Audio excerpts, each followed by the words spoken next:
오늘 본문의 사건이 일어나는 곳은 베다니입니다. 1절에 보면 유월절 엿새 전에 예수께서 베다니에 이르시니 이곳은 예수께서 죽은 자 가운데서 살리신 나사로가 있는 곳이라. 이제 유월절 엿새 전, 바로 예수님이 유월절의 어린 양으로 십자가에 매달려 죽으시기 바로 전에 이 나사로를 살리셨던 베다니 마을에 예수님이 다시 들어오셨다라는 것이죠. 그리고 죽기 전에 이 나사로와 함께 식사를 하시죠. 예수님이 나사로와 또 같이 이 베다니에서 계시다라는 이야기를 듣고서는 이제 많은 유대인들의 무리가 이 예수님도 보고 부활한 나사로도 보려고 모여듭니다. 그게 9절이죠. 유대인의 큰 무리가 예수께서 여기 계신 줄을 알고 오니 이는 예수만 보기 위함이 아니요 죽은 자 가운데서 살리신 나사로도 보려 함이로라. 이 베단이라는 곳이 그렇기 때문에 굉장히 의미가 있는 곳이죠. 나사로가 다시 죽음에서 살아난 곳이기도 하고, 또 이 향유 마리아가 예수님께 죽기 전에 그 엄청난 양의 향유를 부은 곳도 이 베단이고, 예수님의 활동 가운데 베다니에서 나타나는 여러 가지의 행해지는 일들이 또 가지고 있는 특별한 의미들이 있기 마련이죠. 그럼 도대체 베다니가 가지고 있는 의미가 뭘까라는 것을 다시 한번 좀 생각해 보기 원합니다. 베다니는 예루살렘에서 3km 정도밖에 떨어지지 않은 마을이에요. 그러니까 되게 가까운 거잖아요. 1시간에 4km 정도 걸어갈 수 있으니까 3km면 뭐 얼마 걸리지 않고 베다니에서 바로 예루살렘으로 들어갈 수 있다라는 말이죠. 실제로 예수님이 이제 앞으로 엿새 후에 6월절에 죽으실 거지만 그 사이 동안에 어떻게 행동하셨는가를 보게 되면 이 낮에는 예루살렘에 가서 활동을 하셨어요. 하지만 밤에는 제자들과 함께 예루살렘을 떠나서 이 올리브산, 감람산 동쪽 비탈에 있는 이 베다니 마을로 되돌아오셔서 베다니에서 주무셨어요.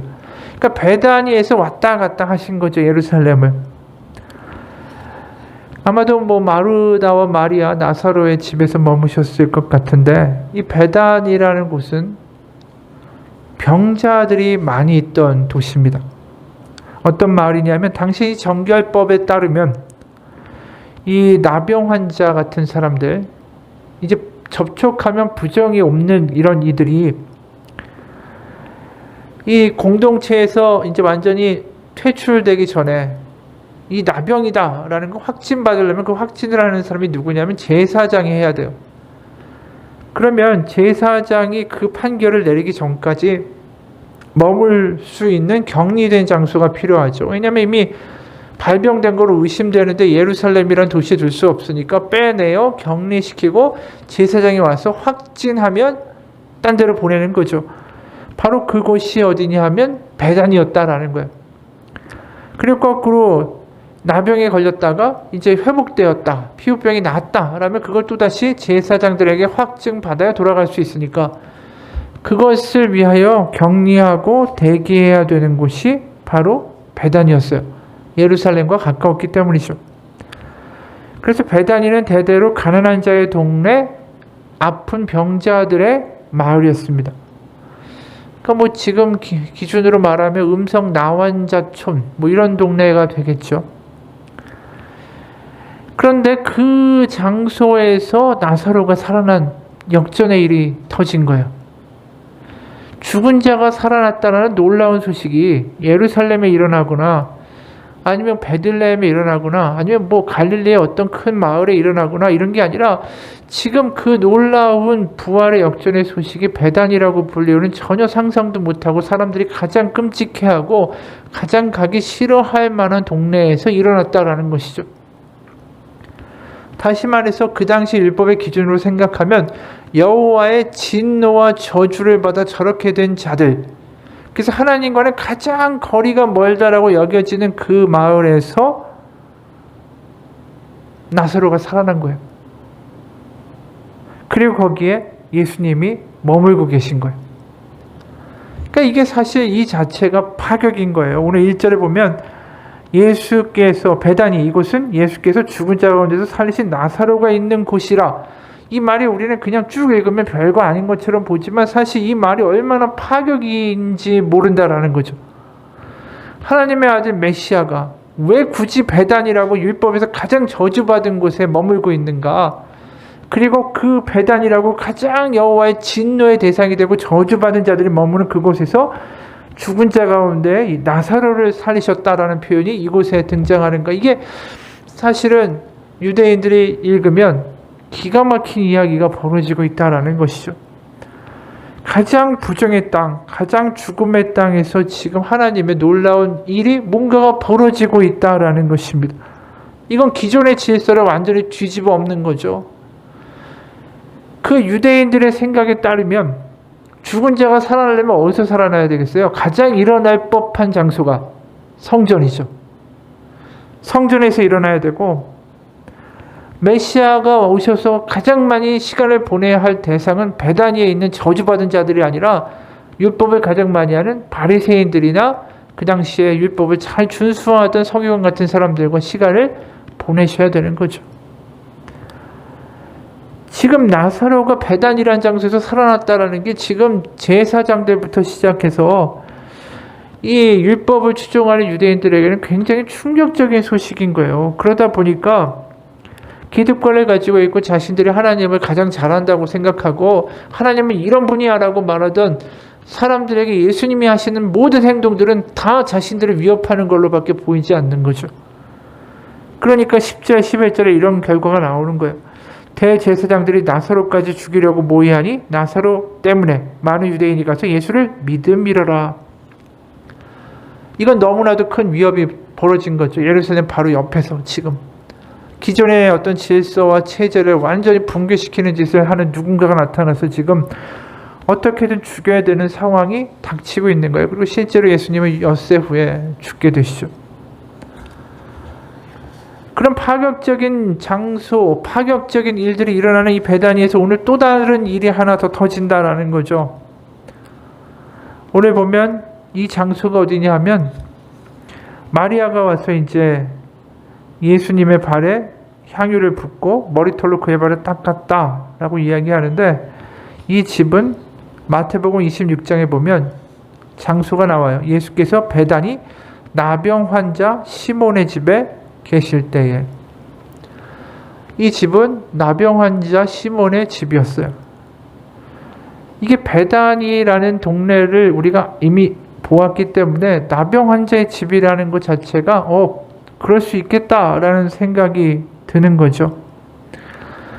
근데 생각해 보면 메시아 아닙니까? 메시아. 이제 조금 있으면 예루살렘에 들어가면 사람들이 호산나 호산나 환영하면서 메시아가 왔다라고 막 외쳐댈 바로 그분이 베다니에 가시는 것도 사실 굉장히 충격인데, 그 중에 나병 환자 집에 가셨다. 부정은 전염되는 거잖아요. 나병 환자 집에 가게 되면 부정할 음식을 먹게 되고 그 사람과 같이 접촉하게 되는데, 그건 전혀 메시아로서 해야 할 일이 아닌 것이죠. 그 가운데 가장 메시아가 있지 않아야 할 자리, 사람들은 절대로 있을 수 없다라고 하는 곳에 메시아가 머무셨고, 그곳에 마리아가 예수님에게 향유를 홀라당 붓는 일이 벌어집니다. 3절, 마리아는 지극히 비싼 향유 곧 순전한 나도 한 그릇을 가져다가 예수의 발에 붓고 자기 머리털로 그의 발을 닦으니 향유 냄새가 집에 가득하더라.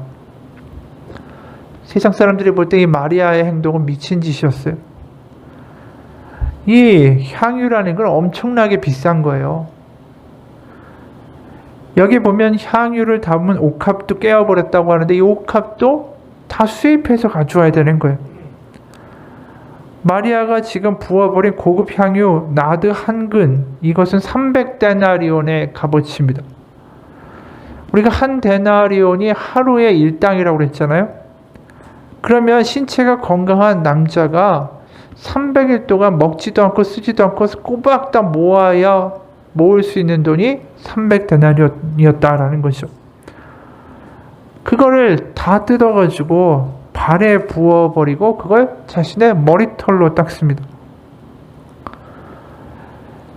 이 한 나드라는 게 부피가 어느 정도였냐면 한 350ml부터 많으면 800ml 정도 됐다고 해요. 그러니까 우리가 500ml 생수통 정도 됐다라고 볼 수 있겠죠. 근데 이것은 향수의 원액이에요, 원액. 그러니까 우리가 향수를 조금만 뿌려도 그 냄새가 하루 동안 진동하는데, 이건 향수가 가지고 있는 물에 탄 게 아니라 완전 원액이니까 그걸 500리터를 갖다 부었으면 무슨 일이 벌어졌겠어요? 한두 방울만 떨어져도 냄새가 한참 동안 진동할 텐데, 이 정도 뿌려대면 이 마을 전체가 그 냄새가 날 정도로 뿌린 거예요. 그리고 그게 사라졌을까요? 아니죠. 계속 머물렀을 거예요. 예수님이 십자가에 죽으신 이후에도 그 집에서는 그 향기가 진동했을 거예요. 그 마을 옆에까지. 이렇게 비싼 거 이렇게 갖다 퍼부어버리는 이 일이, 그것도 어딥니까? 나병 환자의 집에 이게 가당한 이야기예요. 그게 가룟 유다 눈에는 낭비로 확실히 보이는 거죠. 4절에 제자 중 하나로서 예수를 잡아줄 가룟 유다가 말하되 이 향유를 어찌하여 300데나리온에 팔아 가난한 자들에게 주지 아니하였느냐 하니, 이건 가룟 유다의 눈에 보기에도 낭비고 우리가 생각할 때도 낭비로 보이죠. 향유가 전혀 어울리지 않을 것 같은 베단이라는 마을에, 그것도 나병 환자의 집에, 아무도 가려고 하지 않고 아무도 찾아가지 않고 아무도 말 섞으려고 하지 않는 그곳에, 버려진 곳에 그 비싼, 터무니없이 비싼 향유가 한 방울도 아니라 왕창 부어진 거예요.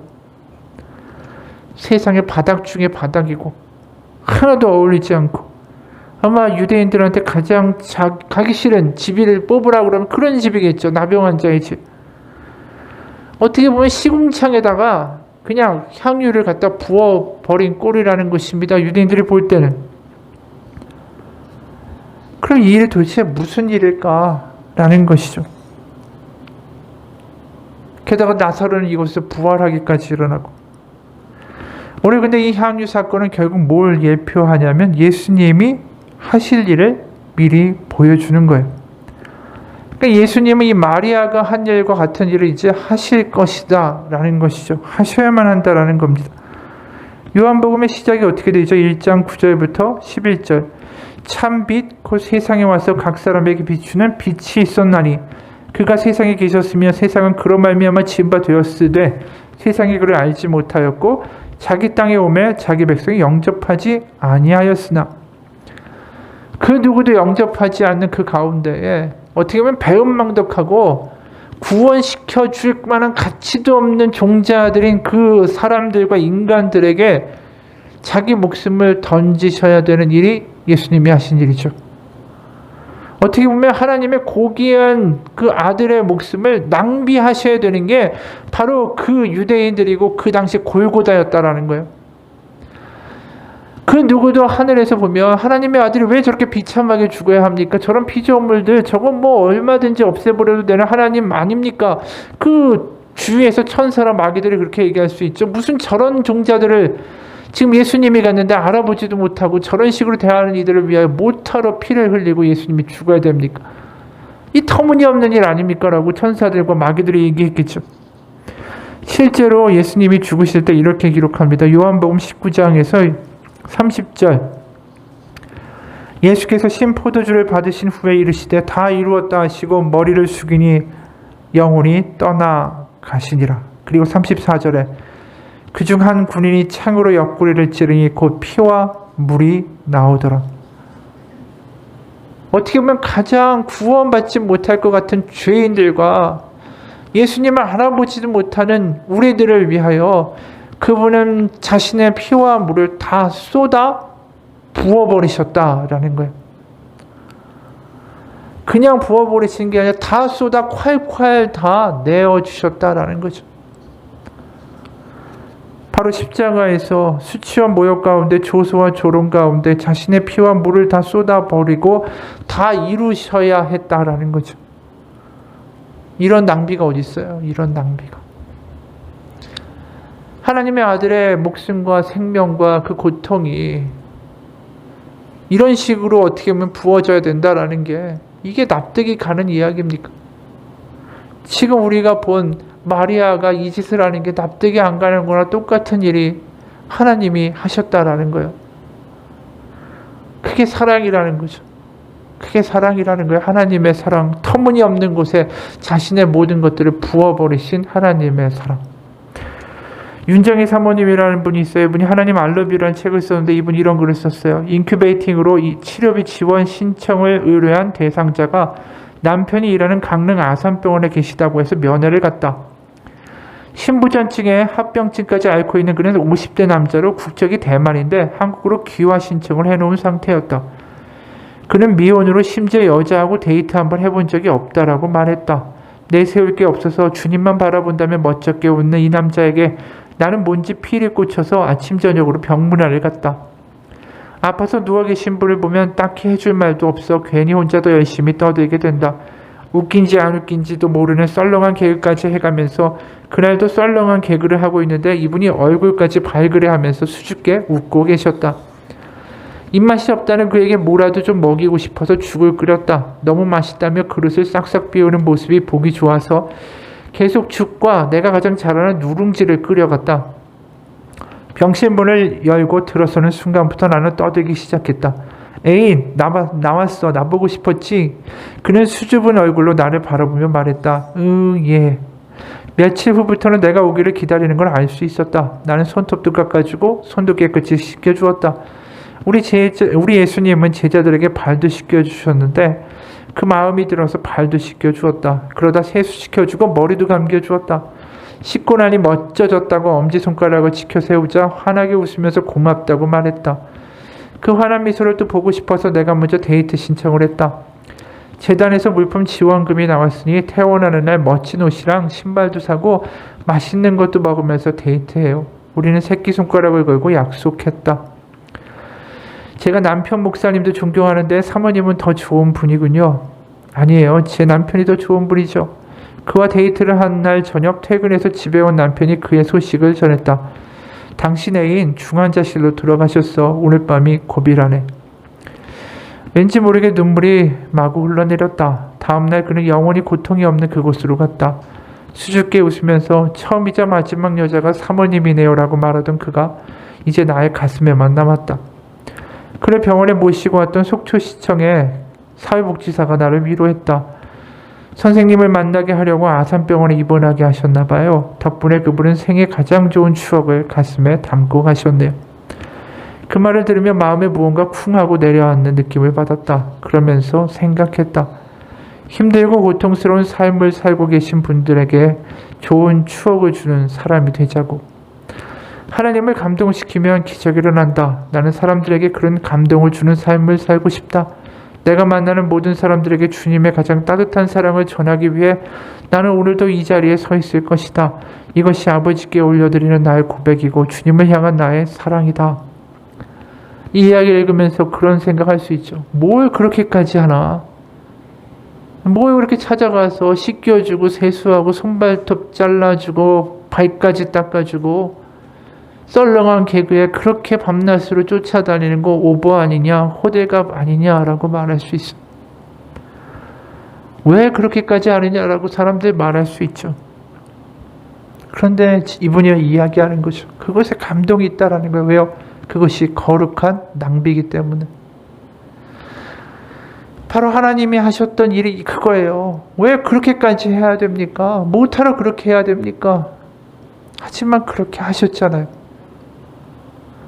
그게 다 부어주고 다 내어주는 하나님의 마음이고 예수님의 사랑이었어요. 다 부어주는 거. 어떻게 보면 받을 만한 값어치도 없는 대상 같은데 거기다가 다 부어주는 그 모습이 바로 예수님의 십자가의 사랑이었고 오늘 나병 환자 집에 그 향유를 부어버리는 마리아의 행동이라는 거죠. 그래서 예수님은 마가복음 14장에 이 장면에서 이런 이야기를 하셨다라는 겁니다. 7절부터 9절. 가난한 자들은 항상 너희와 함께 있으니 아무 때라도 원하는 대로 도울 수 있거니와 나는 너희와 항상 함께 있지 아니하리라. 그는 힘을 다하여 내 몸에 향유를 부어 내 장례를 미리 준비하였느니라. 내가 진실로 너에게 이르노니 온 천하에 어디서든지 복음이 전파되는 곳에는 이 여자가 행한 일도 말하여 그를 기억하리라 하시니라. 이 마리아가 한 일이 바로 예수님이 십자가에 죽으시는 그 일을 다시 한번 상기시키고 기념하는 일이 될 것이다 라고 이야기하신 거죠.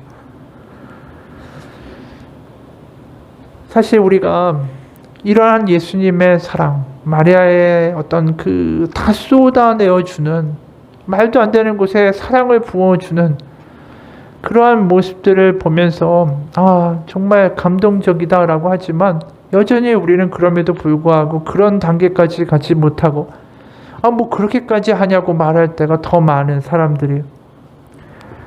그래서 사실은 가룟 유다가 이 향유를 어찌하여 300데나리온에 팔아 가난한 자들에게 주지 아니하였느냐라는 이야기가 사실은 더 합리적으로 들릴 수도 있는 사람들이죠. 우리는 사실 세상은 더 그래요. 세상은 이해하지 못합니다. 하나님의 아들이 뭘 그렇게까지 했겠느냐. 하나님의 아들이 맞으면 능력을 보여야지 무슨 비참하게 십자가에 그렇게 죽게 될 수 있느냐. 그런 존재는 신이 아니다. 창조주고 능력 있는 신이라면 얼마든지 인간 피조물들을 징계하고 저주할 수 있는 힘과 능력이 있지 않냐. 십자가에서 자기의 피를 낭비하고 자기 아들을 낭비하는 저런 거 이해할 수 없다. 그렇게 얘기하죠. 근데 다시 말하지만 우리가 이런 거룩한 낭비가 다 쏟아내어 주시는 게 정말 우리 가운데 절절하게 은혜가 되고 거기에 감동되어 우리도 누군가에게 쏟아내어 줄 수 있는 사람이 되기 위해서는 어떠한 관건이 필요하냐 하면 내가 예수님이 그렇게 자신의 피를 낭비하셔야만 살릴 수 있는 대상이라는 것에 대하여 아멘 되어야 된다는 것. 예수님이 그렇게까지 하지 않으면 자신의 모든 것을 퍼주고 낭비하셔야만 되는 그러한 존재고 내가 그런 죄인이고 내가 그렇지 않으면 살 수 없는 사람이라는 것을 인정하게 될 때 그때서야 우리는 와닿는 거예요. 그 사랑이. 아까 그 대만 남자분이 그렇게까지 와서 그 사모님이 했을 때 그 마음 가운데 와닿는 게 나는 그런 사랑을 받을 만한 남자가 아닌데 그게 너무나도 감격되고 고마운 것처럼 느껴지고 은혜고 사모님이 내 첫 여자고 마지막 여자라고 말하게 되는 그 말에 담겨 있는 거 아닙니까? 그냥 불의웃 없고 선한 행동하고 즉 가룟 유다가 그거 아니에요? 300데나리온 낭비하지 말고 가난한 사람 도와주라. 이 가룟 유다도 그런 말 할 수 있다라는 거예요. 세상에서 불의웃도 없고 불쌍한 사람들 돈 내가지고 뭐 하는 거 그거 가지고 우리가 괜찮은 사람이 될 수 있는 게 아니라는 거죠. 남을 도우면서도 우리는 순식간에 생각해요. 그래 나는 그래도 괜찮은 사람이야. 그 자신의 스스로 위로받기 위해서 위안받기 위해서 선행하는 경우도 얼마나 많은지 몰라요.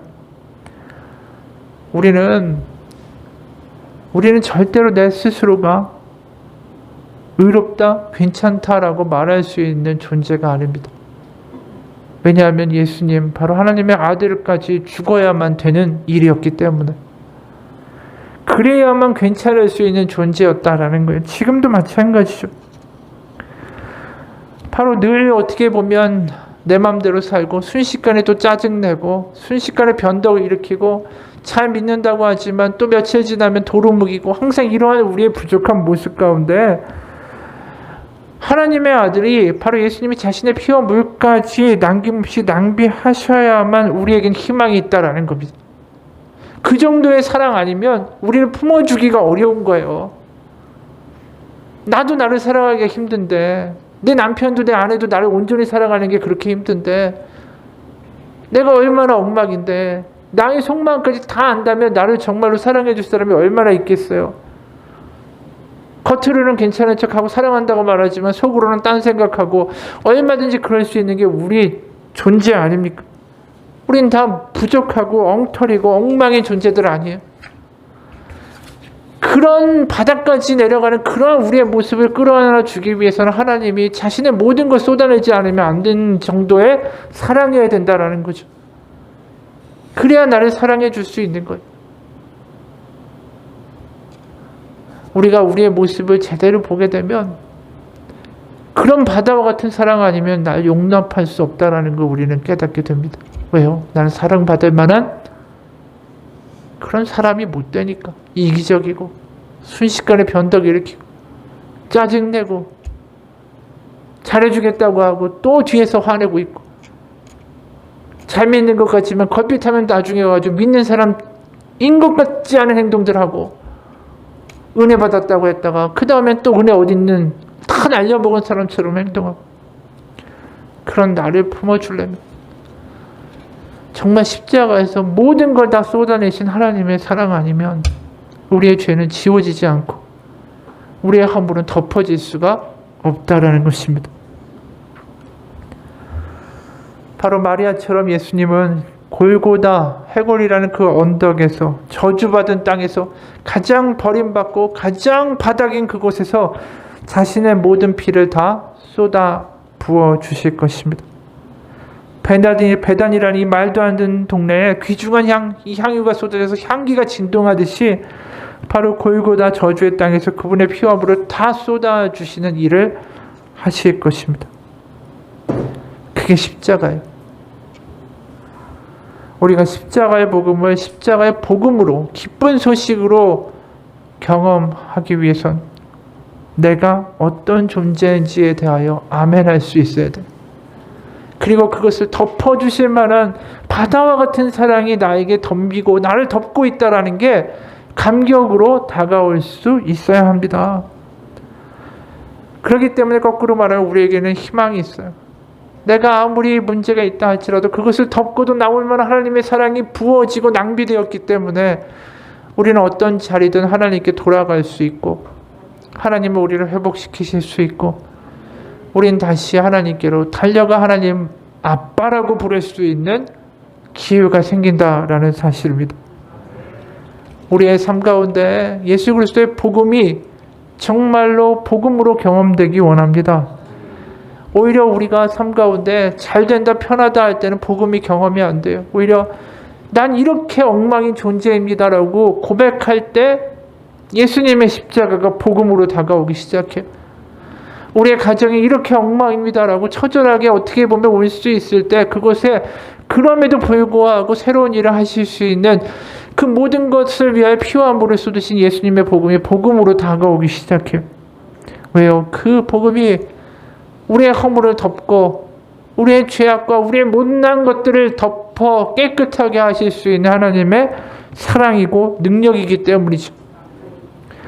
한근영 사모님이란 분이 이런 글을 썼습니다. 몇 시간쯤 이렇게 기도했을까? 논리적으로 말도 안 되는 나의 삐딱한 기도를 하나님은 고개를 끄덕이며 다 들어주셨다.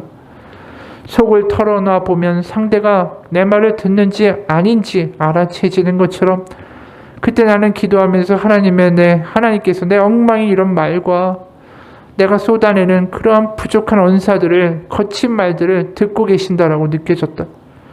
그걸 믿음이라고 해야 될지 느낌이라고 해야 될지는 모르겠지만 그 덕분에 누구에게도 말해본 적이 없는 내 상처의 독을, 내 마음속에 깊숙이 숨겨두었던 그런 상처의 악한 것들을 1시간 내내 숨가쁘게 쏟아냈다. 그리고는 갑자기 할 말을 다 마친 듯 입술이 굳게 다물어졌다. 30초 정도의 침묵. 마치 전력 질주 후에 몸을 내던진 사람처럼 나는 바닥에 엎드려 헉헉 숨고르기를 했다. 잠시 후 무언지 모른 시원함이 나의 안에서 밀려왔다. 그러더니 어떤 소리가 속삭임처럼 바깥에서부터 내 안으로 찾아와 나를 감쌌다. 나는 너를 한순간도 내버려 둔 적이 없단다. 돌아보면 하나님은 그날처럼 생각하지도 못한 시점에 그분의 마음을 보여주시는 분이셨다. 체한 듯한 내 마음을 개워내어야만 살 것 같아 솟구치는 원망과 비난의 언어를 쏟아놓던 그때마저도 하나님은 어떻게 나한테 그런 말을 하니라고 책망하지 않으셨다. 오히려 나는 네가 무슨 말을 하는지 다 안다라는 눈빛으로 내게 다가오시고 나를 한순간도 내버려 둔 적이 없는 나의 유일무이한 보호자가 하나님이시라고 알려주셨다.